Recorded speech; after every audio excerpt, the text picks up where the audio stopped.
ख्याल से एडिट का आप में से किस किसने कंप्लीट कर दिया एडिट वर्क? धन्यवाद करा हो गया था।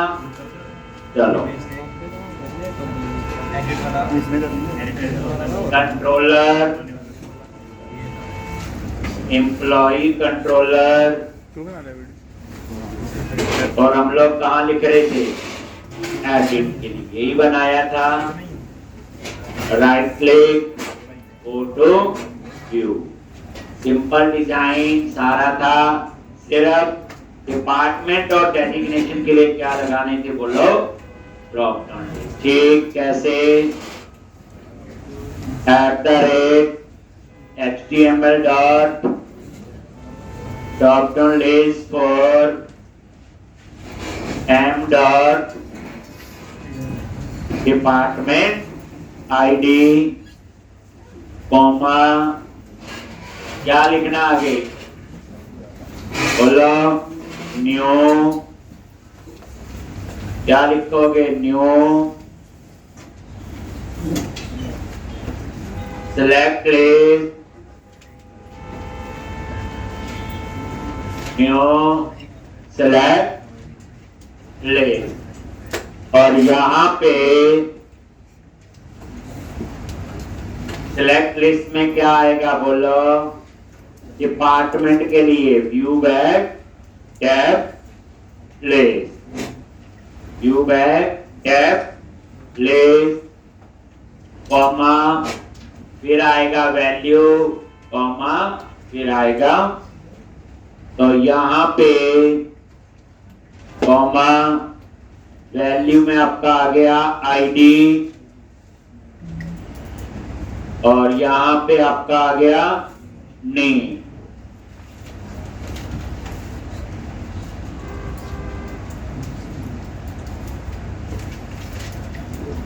एक आईडी और नेम, क्लियर है?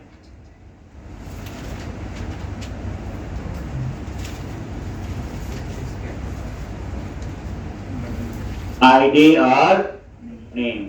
HTML dot drop down list for dot template ID और नेम, क्लियर है जी?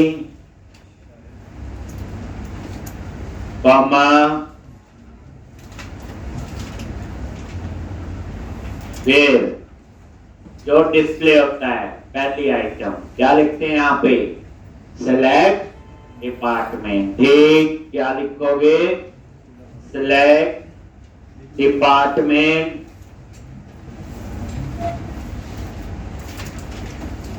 ठीक, सेलेक्ट डिपार्टमेंट,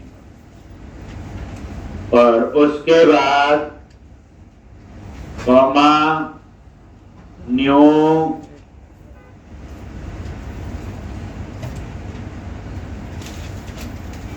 @ क्लास क्या है? कॉमा आइकन कंट्रोल,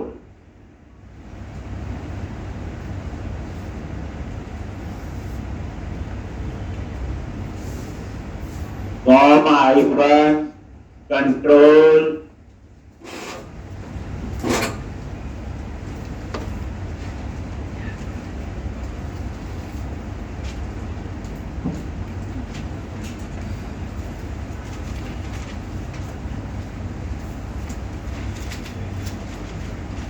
एक इसी तरह से आप दूसरा लगाओगे।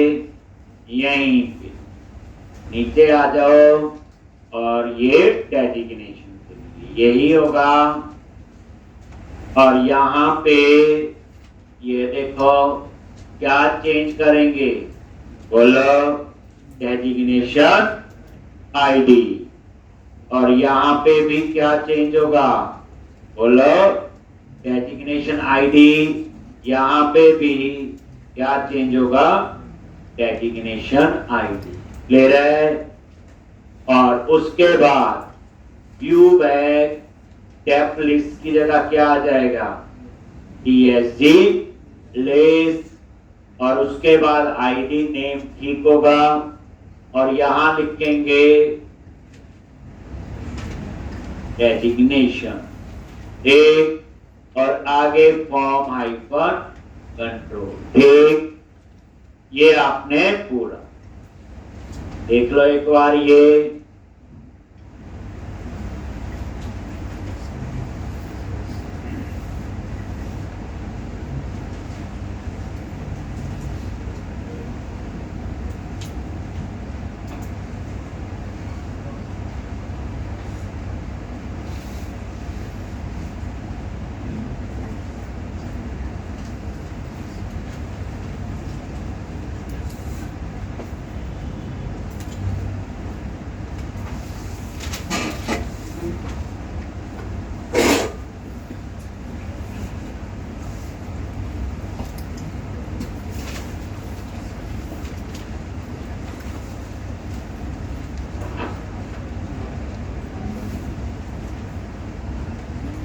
कह रहा है, और यहां पे टेप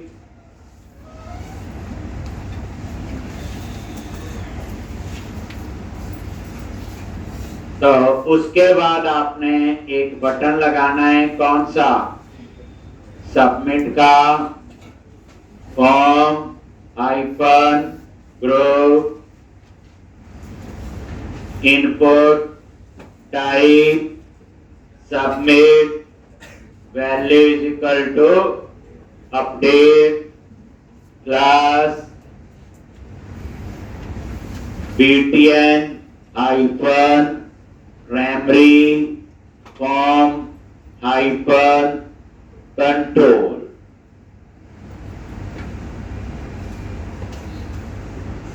फॉर्म हाइफन कंट्रोल,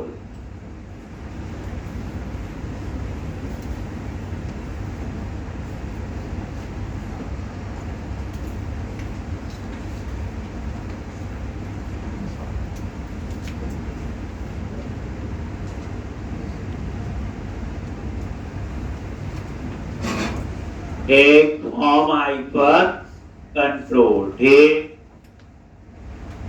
तो ये आपका अपडेट, और उसके बाद आप यहां पे क्या लिख लो, क्लाइंट साइड वैलिडेशन को इनेबल करना है तो सेक्शन स्क्रिप्ट,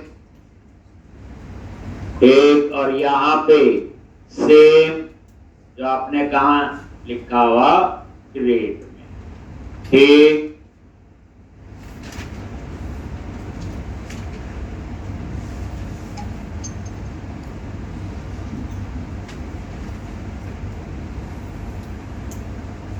तो जैसे एडिट में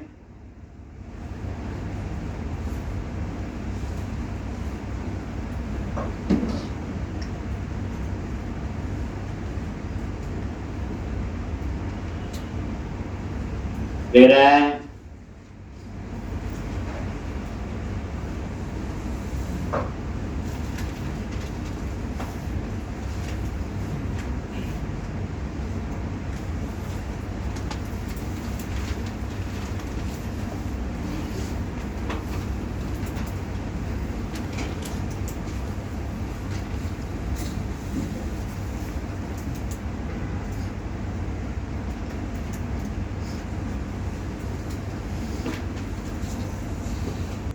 क्लाइंट साइड वैलिडेशन भी, और अब आप इसे रन करो।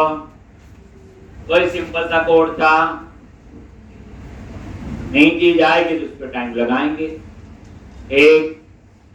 हर एक चीज में सिर्फ ये देखना कि नया क्या मिला है, जो आता है वो तो आता ही है, बस अपने माइंड में भी हाँ इस क्वेश्चन में ये चीजें नहीं हमें पता चलती। कोई प्रोजेक्ट बनाओ, मल्टीपल टेबल होंगे, अंडरस्टूड है, यूज करने आने चाहिए, फॉर्म की पता होनी चाहिए। ये देखो आ रहा डेटा, ये देखो डिपार्टमेंट एडमिशन, पता क्यों आ रहा है, इंक्लूड की वजह से। ये अब एडिट पे क्लिक करो, ये देखो डिपार्टमेंट भी वही आ रहा है। अब आपने कौन सा लिखना है, अपडेट का कोड, ठीक। चलो जी, तो अब हम कहा जाएंगे, कंट्रोलर में क्या लिखते हैं, HTTP पोस्ट, और क्या था, लॉजिन, और उसके बाद पब्लिक आई एक्शन रिजल्ट। अगर एडिट नाम नहीं रखना है अपडेट रखते हैं, और इसमें क्या पास करेंगे, चल जाएगा अपडेट नहीं, एक क्या करना पड़ेगा, सॉरी 4 में होता है वो, सही आ गया, यहां तो वही जो ऊपर लिखे थे एक्शन रिजल्ट। अपडेट करूं तो क्या करना पड़ेगा अगर नाम मैंने अपडेट रखना है, बोलो बोलो जल्दी। तो मुझे यहाँ पे इसके पोस्ट में यहाँ पे जाके मुझे उस अपडेट का नाम देना पड़ेगा। करवाया हुआ, चलो। तो उसके बाद क्या करना है, एक मैंने इसका नाम रख दिया अपडेट, और मैं चाहता हूं कि यहां भी ना लिख, चलेगा कि नहीं?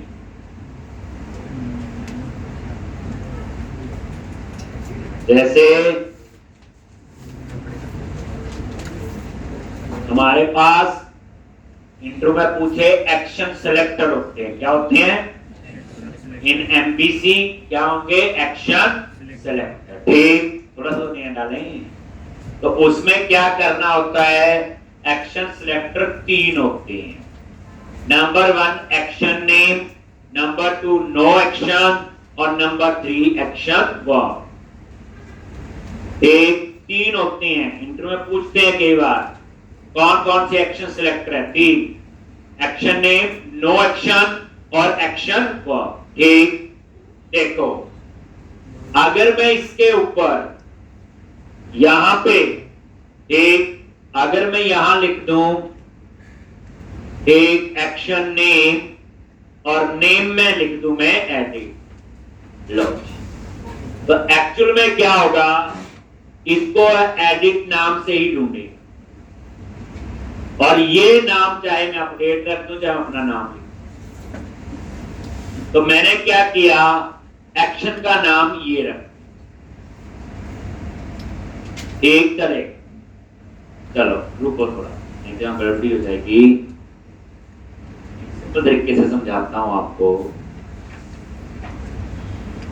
इसमें क्यों पंगा लेना। होम पड़ा है खाली, इसी में लिख देते हैं, होम कंट्रोलर पड़ा है। मैं यहां पे ये देखो बता रहा हूं एक्शन सेलेक्टर, ठीक, फिर मैं वहां यूज कर दूंगा ना, तो वहां एक्चुअल समझ आ जाएगा।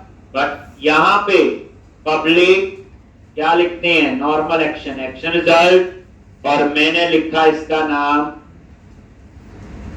सर्च, क्या लिख दिया, सर्च, ठीक, और यहां पे रिटर्न कर दिया हेल्प। ऐसे भी कर सकते हैं, ऐसे भी बना सकते, एक, लेकिन अभी छोड़ो, आपने जो आता है वही करते हैं, रिटर्न, और यहां पे व्यू, अभी एक चीज तो सीख लें, रिटर्न व्यू, ठीक। अब मैं क्या करूंगा, इसका व्यू बनाऊंगा, कैसे बनाते हैं, इस पे राइट क्लिक किया, add view, MBC 5 view add करो, और वही सर्च नाम से व्यू बन गया, ठीक है जी। अब इसको एक्सेस करना है, मैं रन करूंगा, ऊपर क्या लिखूंगा, स्लैश होम, होम कंट्रोलर है, स्लैश सर्च, जो हमें आता है। एक नई चीज बताने जा रहा हूं, रन किया, अब मुझे सर्च वाले को कॉल करना है, तो यूआरएल में जाऊंगा, अब आपको होम क्या लिख दिया, कंट्रोलर स्लैश क्या लिखेंगे, सर्च, एंटर प्रेस किया, फर्स्ट क्लास चल रहा है, चल गया। लेकिन क्लाइंट कहता है यहां तो फाइंड लिखो तो चले, तो फाइंड ठीक है, फाइंड करो, अच्छा लगा क्लाइंट को, हम क्या करें, तो हम लड़ेंगे थोड़ी उसके साथ। तो आप क्या करोगे, यहां पे लिख दोगे क्या, एक्शन नेम फाइंड, लॉजी लिखते हैं। अब चला है कि नहीं वो देखते हैं, रन करो, एक, जैसे होम लिखा, स्लैश, पहले सर्च लिखो, चलता कि नहीं? सर्च यही लिखा था पहले, एंटर प्रेस किया, नहीं मिला। ठीक, यानी सर्च नहीं मिला। चलो अब हम फाइंड लिखते हैं। ठीक, लो फाइंड नाम से उसे नहीं मिल रहा है, ये ढूंढ रहा है, तो अब क्या करेंगे? यहां पे फाइंड पे चलाना है, तो ये किस व्यू पे जाएगा? आप यहां व्यू का नाम दे दो, क्योंकि व्यू का नाम तो एक्चुअल में सर्च, जो नेम आपका यहां पे होगा होम व्यूज के अंदर, होम के अंदर ये सर्च। अगर इसका नाम फाइंड कर दो, फाइंड चल जाएगा। ठीक, तो ये देखो एक्सेस कैसे होगा? फाइंड लिखने से। मैं नहीं चाहता कि मैं व्यू का नेम भी यहां पे फाइंड करूं, तो चल ही जाएगा। मैंने यहीं से रिटर्न करवा दिया। इससे आपको पता चल गया कि एक्शन का नाम कुछ भी हो, व्यू हम अपना दे सकते। ये देखो, अब मैं लिख रहा हूं फिर slash home slash search, search तो नहीं चलेगा। ठीक, क्योंकि एक्शन का नाम क्या दे चुका हूं? फाइंड। अब मैं फाइंड लिखूंगा, जाएगा सर्च पे। मैंने कुछ नहीं किया, सिर्फ यूआरएल में और पहुंच गया सर्च पे। तो ये एक्शन नेम का आपका बेनिफिट है। क्या है? Action name. समझाई बात? अब इसकी प्रैक्टिकली सीखो। पहली बात चल गई। अब आपको पहले कहते थे इसका नाम और व्यू का नाम सेम होना चाहिए, लेकिन तो व्यू का नाम कुछ और हो। ये तो चलो यही है, मैं यहां व्यू का नाम लिख दूं, ये तो यहां चला जाएगा इस व्यू पे, जो भी रिटर्न व्यू। कैसे? अब व्यू को थोड़ा सा देखो, परेशान करो इसको भी। देखो यही है व्यू, कितने व्यू है देखो। अब स्ट्रिंग व्यू का नाम दो जिस व्यू पे जाना है। ये देखो इस केस में उसी व्यू पे जाएगा जो एक्शन का नाम होगा। इस केस में आप क्या दे दो? व्यू का नेम। हम तो यहां ये भी बता सकते हैं व्यू का नेम और उसके बाद उसका मॉडल कौन सा है। बाद में मॉडल भी कुछ और हो सकता। ठीक, तो इसलिए थोड़ा सा अब हम व्यू पे भी थोड़ा सा काम धीरे धीरे और करेंगे। क्लियर है? तो पहले आपको इतना समझा गया। फर्स्ट एक्शन सिलेक्टर था एक्शन नेम। आप ये एक्शन नेम जो है मैंने लिख दिया फाइंड। ठीक, अब चाहे व्यू का नाम ABC XYZ, अगर व्यू का नाम फाइंड है तो वैसे तो कोई बात है, फाइंड है तो मैं ये क्यों नाम रखूं? तो फायदा क्या हुआ इसका? कोई फायदा नहीं। इसलिए इसका कब होता है? बेसिकली क्या होता है, जो यूआरएल है ना, एक केवल वो यूआरएल को यूजर फ्रेंडली बनाना होता है ताकि गूगल में सर्च करे तो ऊपर आए। ठीक, और मेथड का नाम हमने कोडिंग के हिसाब से रखा होता है। एक्शन रिजल्ट का एक मेथड है, वो तो डेवलपर ने कोडिंग के हिसाब से रखा है, पर यूआरएल में तो थोड़ा ठीक साफ सुथरा नाम आना चाहिए प्रॉपर, क्योंकि कल को गूगल पे सर्च करे, यूआरएल आए तो यूआरएल पढ़ के पता चल जाए फेवरेट में ऐड किया हो। तो इसलिए वहां एक्शन नेम की आपको जरूरत पड़ी। ये क्या करेगा? बेसिकली इसका नाम जो है वो यही मानेगा, एक्शन का नेम। लेकिन हमारा ये नाम फाइंड नहीं था, तो हमने क्या किया? Return view. ये कहां जा रहा है? सर्च। एक, अगर आप सिंपल, अगर आपका सर्च बना है तो ये लिखने की जरूरत नहीं है, उसी व्यू पे जाएगा। एक, हाँ किसी और व्यू पे जाना हो तो सर्च की जगह आपको व्यू का नाम दे सकते हैं। दे रहे हैं? चलो जी, ये हो गया जी। चलो अब इसी में ही ये भी हटा दो। अब ये फर्स्ट क्लास चलेगा, तो पहले का रूल था ये। एक, अब कई बार क्या होता है, हम प्रोजेक्ट पे काम कर रहे हैं, 100 एक्शन बना दिए हैं, क्लाइंट को प्रोजेक्ट डिलीवर करना है, और अभी हमारे 2-3 एक्शन ऐसे हैं जिसपे काम चल रहा है। क्या है? काम चल रहा है। ठीक, तो हम क्या करेंगे? उसको कमेंट बना देंगे, डिलीट कर देंगे, कहीं और रख लेंगे उसको, ऐसा करेंगे कुछ। ठीक, तो आप क्या करो, अगर आप उसके ऊपर देखो, अभी चल रहा है फर्स्ट क्लास, हम करके देखो, नॉर्मल ये जो हमें आता था। ठीक, क्या था? सर्च ही था ना, होम स्लैश सर्च। जा रहा है ना, इसके ऊपर चल रहा है। अब मान लो इसको मैंने एक्शन नहीं बनाना, तो इसके आगे क्या लिख दो, इसका मतलब ये फिर एक्शन की जगह ट्रीट नहीं होगा, एक्शन की तरह ट्रीट नहीं होगा। ठीक,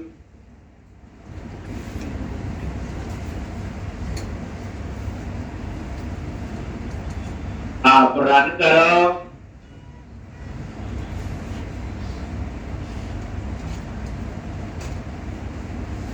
ये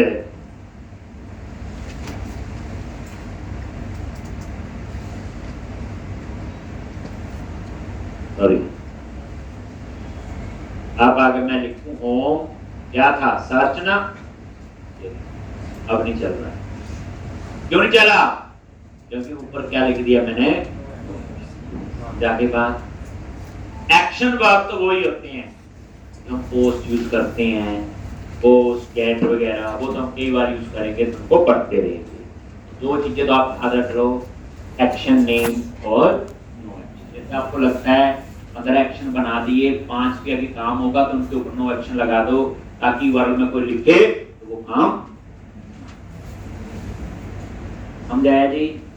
चलो, तो इसको करवाने का मकसद ये था, एम्प्लॉय कंट्रोलर में आगे आगे अगर मुझे ये नहीं आता तो मैं क्या करता, ये अपडेट कहां लिखता, बोलो लेकिन के अंदर एक, लेकिन आप तो अब एक्सपर्ट हो गए, आपने यही एक्शन नेम ऐसा क्या होता, मैं छोड़ रहा, ऐसी प्रॉब्लम कहां है पहले देखो आप। मैं इसका नाम भी एडिट, पहले प्रॉब्लम समझना, एडिट कई बार क्या होता है, इसमें भी सेम पैरामीटर चाहिए और इसमें भी सेम पैरामीटर, तो ओवरलोडिंग का रूल ये कहता है same name with different parameter. मान लो ये भी इंटीजर टाइप का है और ये भी इंटीजर टाइप का, हमारी आएगी रिक्वायरमेंट, आगे फंसेंगे हम लोग। लो जी, मैंने इसको भी ऐसे चाहिए, मान लो तो दो तो हो नहीं सकते, कभी हो सकते हैं, same name same parameter. Overloading क्या कहती, मेथड का नेम तो सेम होगा लेकिन पैरामीटर जो है वो अलग होगा। अब जब ये फंस गए तो फिर इस केस में हम इसका नाम क्या रख देंगे, कुछ और, अब चल जाएगा, ये और है वो और है, नाम ही अलग हो गया, लेकिन हमने कान घुमा के पकड़ लिया, एक्शन का नाम मैंने एडिट ही माना। समझाई बात?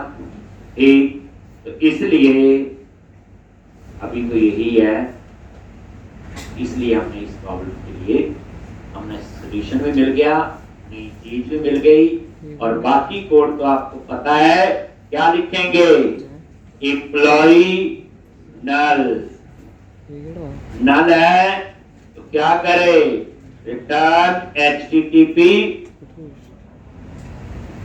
http not form. ठीक, उसके बाद फाइंड कर लो, क्या लिखते हैं, एम्प्लॉय इन डीबी, क्या लिखते, कॉन्टेक्स्ट डॉट एम्प्लॉइज डॉट, क्या करना है, फाइंड।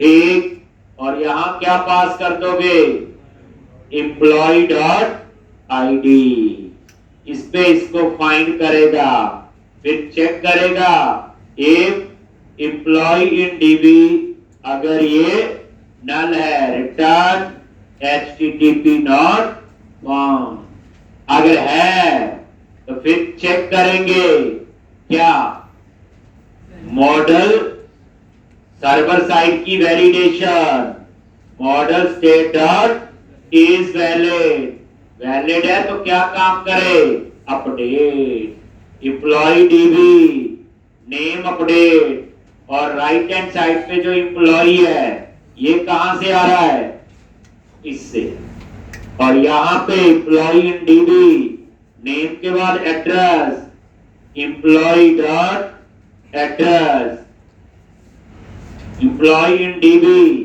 एड्रेस के बाद क्या है, सैलरी, पता ही है, लेफ्ट हैंड साइड वाले जो कॉलम है ये डाटाबेस के होंगे, राइट हैंड साइड से जो व्यू से आ रहा है, और एम्प्लॉय इन डीबी, सैलरी के बाद क्या है, डिपार्टमेंट आईडी।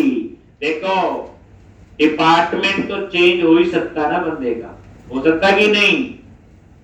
आज उसका अकाउंट डिपार्टमेंट है, कल को सेल्स हो सकता है, मार्केटिंग हो सकता है। तो हम डिपार्टमेंट तो चेंज कर सकते हैं। एम्प्लॉय डॉट डेजिग्नेशन आईडी, आज पर्सन टीम लीड है, तो कल को क्या हो सकता है, बोलो। प्रोजेक्ट ठीक employ in dB designation ID employ in dB dot days, और उसके बाद ठीक यानी कि employ in dB department ID और डेजिग्नेशन आईडी, सॉरी यहां पे तो एम्प्लॉय होगा क्या, आज टीम लीड है, कल को प्रोजेक्ट मैनेजर बन सकता है, इसलिए उसका डिपार्टमेंट तो चेंज हो सकता है। और उसके बाद क्या लिखते हैं, context dot save changes, save होने के बाद क्या लिखना है, return to action name of index, एक। और अगर वो वैलिड नहीं है, ऐसा होगा वही जैसा था वैसा ही आ जाए, तो उसके लिए कौन सा कोड, जैसा था वैसा ही आ जाए, क्या लिखेंगे, सोचो। ये तो हो गया जब अपडेट होगा। मान लो इनवैलिड डेटा है, तो इनवैलिड डेटा के केस में एक तो वो डिपार्टमेंट और डेजिग्नेशन जो है वो क्या हो जानी चाहिए, फिल, और उसके बाद जो एम्प्लॉय में डाटा होगा वो आ जाना चाहिए एम्प्लॉय इन डीबी की।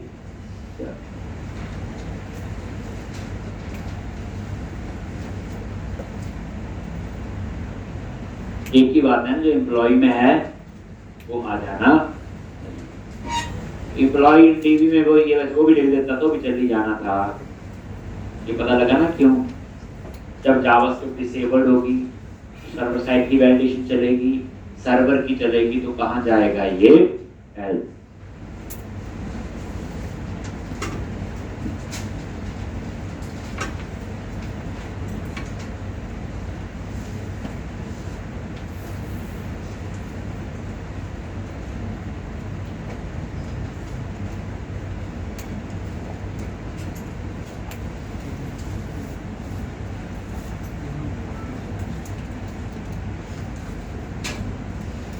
एक,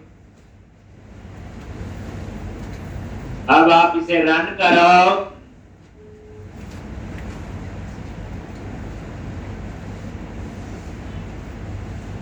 क्या करोगे, रन करोगे और ये अपडेट का कोड, तो यहां पे ब्रेक पॉइंट लगा लेते हैं। पहली बार जब रन करते हैं तो आपको नई चीज यूज होगी, एक्शन नेम, इन्हें कहते हैं एक्शन सेलेक्टर। दो तो हो गए, एक्शन नेम और नो एक्शन, देख यूज आपके। और ये देख लो, अब आप इसे रन करो,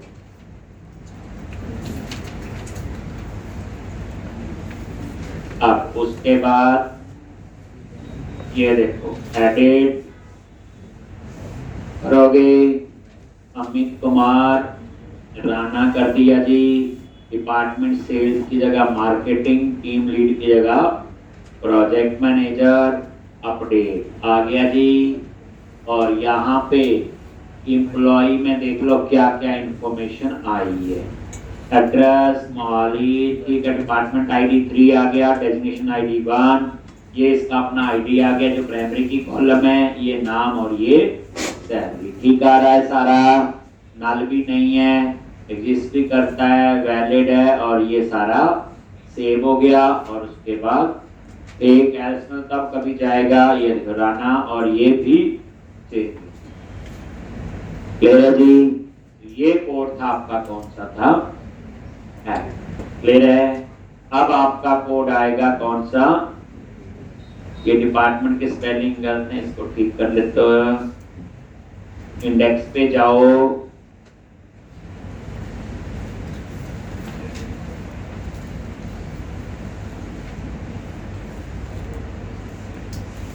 एम्प्लॉय कंट्रोलर,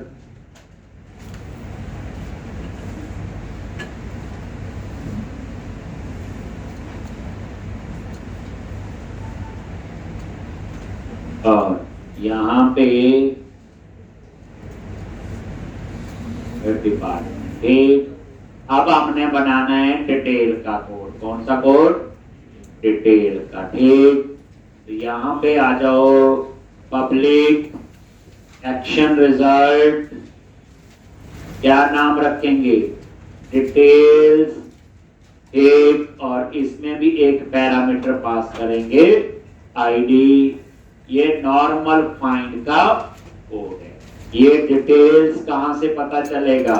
इंडेक्स में जाओ और ये नाम से आपने बनाना है, जिसमें आईडी पैरामीटर। ठीक, तो यहां सबसे पहले ये तो नॉर्मल फाइंड का ही कोड है, तो जो आपने एडिट में लिखा होगा यही चलेगा। ठीक, तो लिख देता हूं मल्टीपल टेबल। यहाँ पे यहाँ लिख लो where employee in TB equal to, क्या लिखोगे? Context dot employees dot. अब देखो, फाइंड नहीं यूज करो।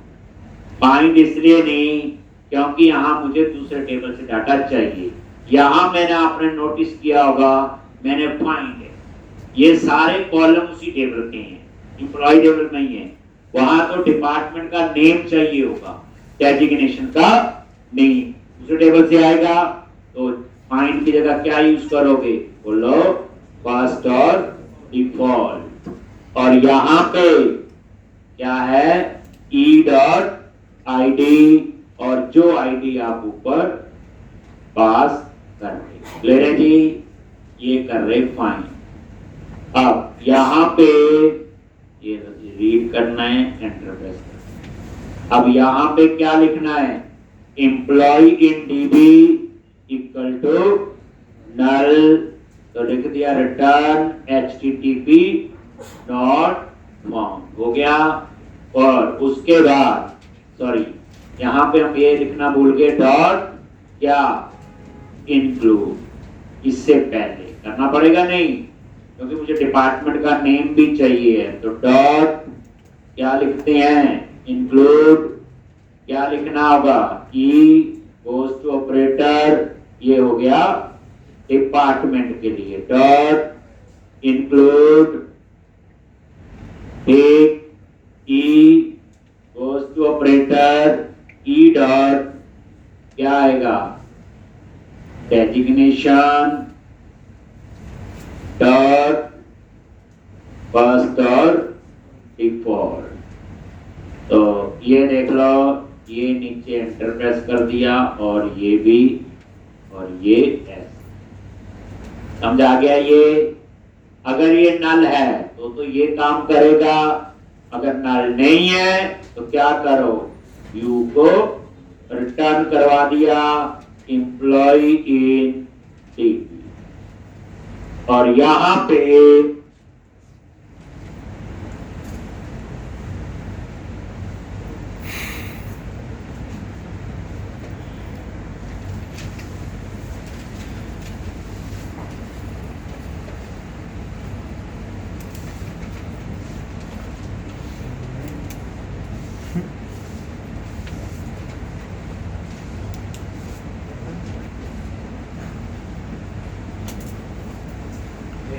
अब हम व्यू बनाएंगे और वहां पे इसकी आउटपुट लेंगे।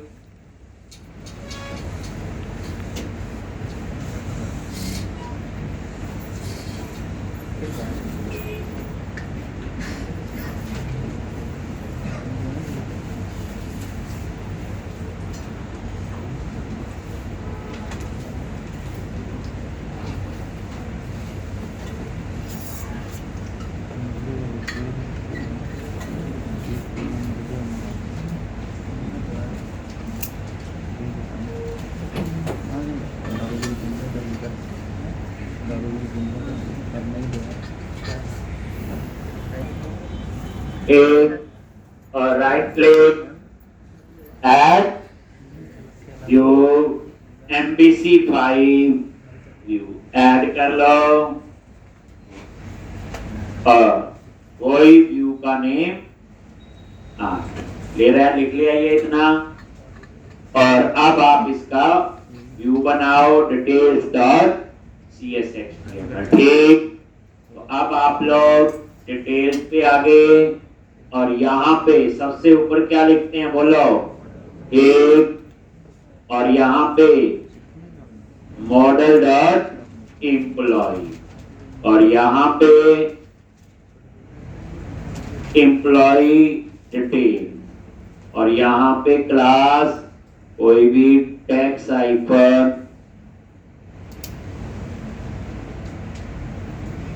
तो टैक्स हाइफन सेंटर। ठीक, और यहाँ पे जो आउटपुट है इसको रन करके देखो साथ में, तो सिंपल हम डाटा डिस्प्ले करेंगे। ठीक,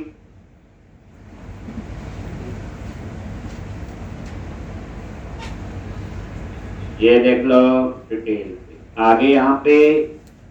अब इसकी कोडिंग जो है, अब आगे क्या करना आपने बोलो, आउटपुट कैसे लेनी है।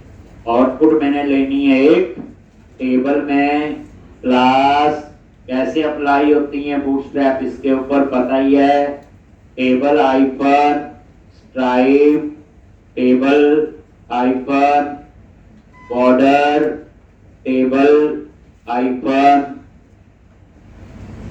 टेक, लिख लिया, पता नहीं क्या है, TR, TH, और क्या क्या डिस्प्ले करना है, नेम, टेक, क्या लिखेंगे, एड्रेस, सैलरी और डिपार्टमेंट, और उसके बाद डेजिग्नेशन,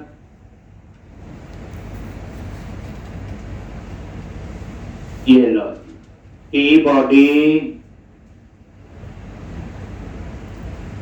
एक, और यहाँ पे TR और TD @model डॉट, ये आ गया नेम। बस ये लो जी, ये ना ऐसे कॉपी कर लेते हैं, ऐसे ना पूरा सिलेक्ट नहीं करना होता। जब उसके सामने लाइन पे क्लिक किया, सिंपल कंट्रोल C करो, कंट्रोल V अपनी लाइन को पूरा कॉपी कर लेता है। एक नेम, एड्रेस, सैलरी, और यहाँ पे एक दूसरे टेबल से डाटा, तो डिपार्टमेंट डॉट नेम। अब ये चीज तभी चली, मैंने क्या किया था बोलो, इंक्लूड। क्लियर है जी, इतनी चीजों की जरूरत थी और ये आपकी आ गई।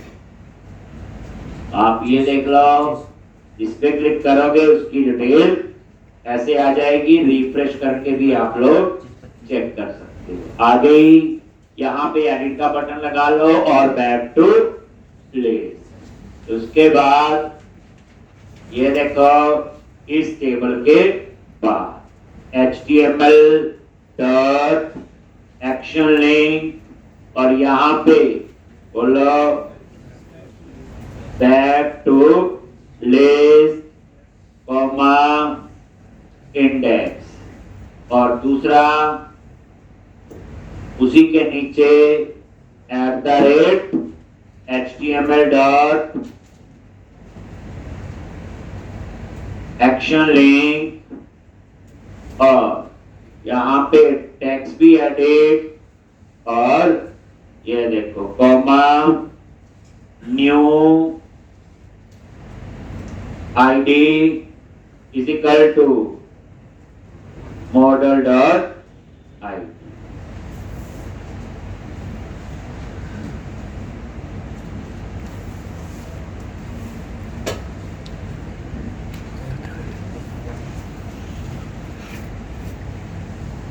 यहाँ से दिखते हैं, यहाँ गंज गंज मॉडल डॉट आईडी। क्लियर है जी?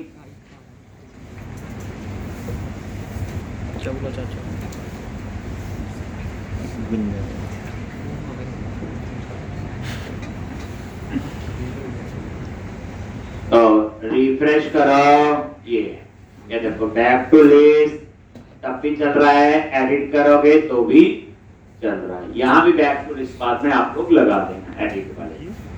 ठीक, तो ये था आपका डिटेल। अब लास्ट कौन सा आपका बोलो? डिलीट का। तो पहले हम कंट्रोलर में ही बनाएंगे और डिलीट के बाद हम लोग करेंगे एक लेआउट कैसे अप्लाई करते हैं, लेआउट का कंसेप्ट, और एक करवाऊंगा पार्शियल, ये काफी यूज होते हैं। उसके बाद फिर हम एक ऐसा क्वेश्चन करेंगे फास्ट ट्रैक में, जब भी आपने देखा कि काफी कोड हमें बार बार लिखना पड़ता है। जैसे आपने देखा क्रिएट का कोड भी सेम था, एडिट का कोड भी सेम था, हमें 2 बार लिखना जाएगा, मैं कॉपी पेस्ट कर लूंगा, कर लिया, कल को चेंज करना तो कॉपी पेस्ट करो तो चेंज, उसको क्या पता कहां पेस्ट किया, तो कोड की रीयूजेबिलिटी नहीं रहती। एक तो फिर हम उस क्वेश्चन को करेंगे जल्दी, वो एक दिन में कोशिश करवा दूंगा। फिर हम लोग उसके बाद एक लास्ट एप्लीकेशन बनाएंगे एमवीसी में, जिसमें एक वेबसाइट में रजिस्टर कैसे करते हैं, जिसमें रेडियो बटन भी होंगे, चेक बॉक्स भी होंगे, उसमें हम कंट्री स्टेट सिटी वाला यूज करेंगे। याद है मल्टीपल टेबल करवाए हुए मैंने, प्राइमरी की, फॉर्म की वाला, उनको यूज करेंगे। और उसमें मैं थोड़ी सी नई चीज इंट्रोड्यूस करूंगा, जावा स्क्रिप्ट। फिर उसके बाद तो जावा स्क्रिप्ट पीछा नहीं छोड़ेगी, साथ साथ सीखी जाएंगे और यूज करते जाएंगे। तो अब आप लोग क्या करो, डिलीट, तो यहां पे गए, क्या करोगे, एक्शन रिजल्ट, ठीक, और नेम दे दिया डिलीट। किसको डिलीट करना है, ये आईडी। तो पहले तो आप लोग फाइंड करो जिसको डिलीट करना है, तो वेयर एम्प्लॉई इन टीबी, और यहां पे context dot employee dot find ID कर दिया जी। Find if employee in DB null, और रिटर्न क्या आएगा, HTTP नॉट फाउंड। एक, और उसके बाद context dot employees dot remove employ in DB, और कॉन्टेक्स्ट डॉट क्या आएगा, सेव चेंजेस, और इसके बाद रिटर्न, यही होता है ना, redirect to action, name of क्या लिखेंगे, इंडेक्स। आपकी एमबीसी में अच्छी कमांड हो जाएगी जितनी प्रॉब्लम मैं कर रहा हूं, और आगे भी करेंगे। ठीक, अब डिलीट, अब हम डिलीट का कोई क्यू नहीं बनाएंगे। ठीक, हम इसको सीधा कॉल करेंगे इंडेक्स वाले पे, अपना एक सबमिट का बटन लगा के। क्लियर है?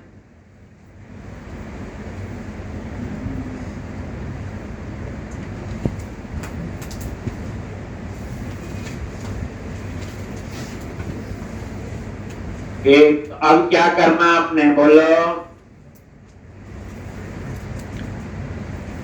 इंडेक्स पे गई, कहां पे जाओगे, इंडेक्स पे, ठीक, और यहां पे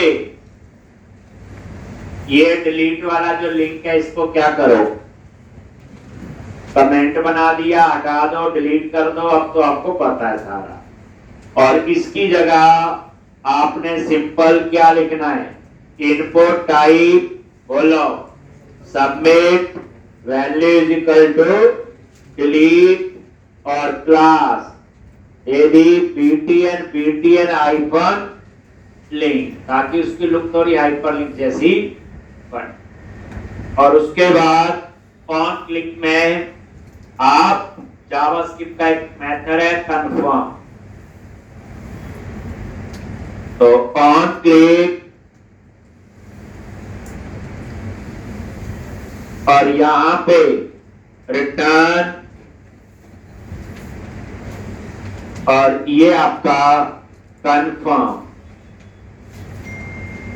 एक, और 1 to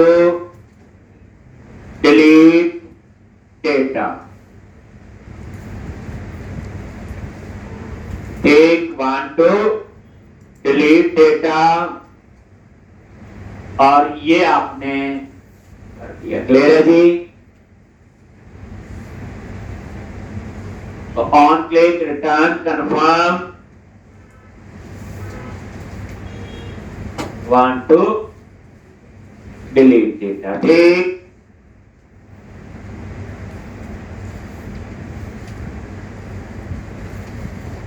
तो input type submit, value class, on click, ठीक। अब क्या करो, ये सबमिट का पेज है, तो ये सबमिट होगा, तो उसके लिए तो फॉर्म टैग लगाना पड़ेगा जब आपने इनपुट टाइप सबमिट लिख लिया। पहली बार नहीं, 3-4 बार लिख चुके हैं हम लोग, ठीक। इसलिए इस कोड की अंडरस्टैंडिंग अब तो होनी चाहिए। अब क्या करो, इसी लूप के अंदर ये tr टैग है, इसको आप किस में डालोगे, बोलो। यूजिंग, क्या लिखते हैं, html डॉट begin फॉर्म, और यहां पे किसको कॉल करना है, बोलो, डिलीट, ठीक। डिलीट क्या है, एक्शन का नेम, और कंट्रोलर कौन सा है, बोलो, एम्प्लॉय, और डिलीट में आपका एक पैरामीटर है आईडी, तो यहां पे आईडी पैरामीटर का नेम, और कहां से आएगा, एम्प्लॉय डॉट आईडी, ठीक। ये याद आ गया पूरा। और इसके अंदर इस tr को यहां से क्या करो, कट करो, और इसको पेस्ट। ये तो आप खुद भी कर सकते हो, इसकी प्रोसेस में कोई चेंज नहीं है। पहली बार यही कोड लिखते हैं, हमें मुश्किल लगती है, अब यही कोड बाद में आसान हो जाते हैं। तो सोल्यूशन एक ही होता है, प्रैक्टिस करके देखो कोड को। ये देखो हो गया ये सारा, ये tr टैग, और अब आप इसे रन करोगे, ठीक, तो ये आपका डिलीट होना चाहिए। और यही हमने यहाँ पे करते हैं, और पहले से के फर्स्ट टाइम से ऐसे ही हम लोग करते हैं, ठीक। तो अब आप इसे रन करो। नेक्स्ट में भी हम ऐसा ही क्वेश्चन करना है। तो पहले आप देखो, ये मैंने उसी स्पीड से करवा दिया, पहले हमने किया होगा, ठीक। इंडेक्स क्या आएगा, ये देखो बटन बन जाता था, अच्छा था ना। चलो वो तो डिजाइन नहीं है, हो गया जी, कैंसल और ओके करो, तो डिलीट। डिजाइन ठीक नहीं लगा ये, तो क्या करो, क्लास ही चेंज करनी, btn, यहाँ पे इसके लिए सबसे बढ़िया क्लास होती डेंजर। अब आप रिफ्रेश करो, तो ये बटन ऐसा लगे, बस हो गया, कर लोगे। अब मैंने सिखाने हैं इसके ऊपर लेआउट अप्लाई कर, ठीक। अब लेआउट की थोड़ी सी कहानी पता है, जैसे मैं चाहता हूं अलग अलग, जैसे क्रिएट का डिजाइन अलग आए, अलग थीम से आए, एडिट अलग से आए, या इस कंट्रोलर का एक जैसा हो, दूसरे का अलग डिजाइन हो, तो उसके लिए क्या आने चाहिए, बोलो, थीम अप्लाई करने आने चाहिए। क्लियर है? तो उसके लिए बूटस्ट्रैप में जाएंगे, वहां से हम 2-3 अलग अलग टेम्पलेट लेंगे, फिर उनको कैसे अप्लाई करेंगे कोडिंग के थ्रू, ये आपने सीखना है। तो इसे हम क्या कहते हैं, बोलो, लेआउट, ठीक। तो अब आपका काम किस पे होगा, लेआउट, और एक मैंने करवाने हैं पार्शियल। जैसे हम कोड की रीयूजेबिलिटी करते हैं कोड की रीयूजेबिलिटी के लिए क्लासेस। अगर मुझे डिजाइन की रीयूजेबिलिटी चाहिए, मान लो छोटा एग्जांपल है, ये हेडर है, ये मुझे और जगह भी चाहिए सेम हेडर, मैं क्या करूंगा, या तो इसे कॉपी पेस्ट करूंगा इतना सा कोड, या फिर डिजाइन की रीयूजेबिलिटी के लिए हम सीखेंगे पार्शियल यूज।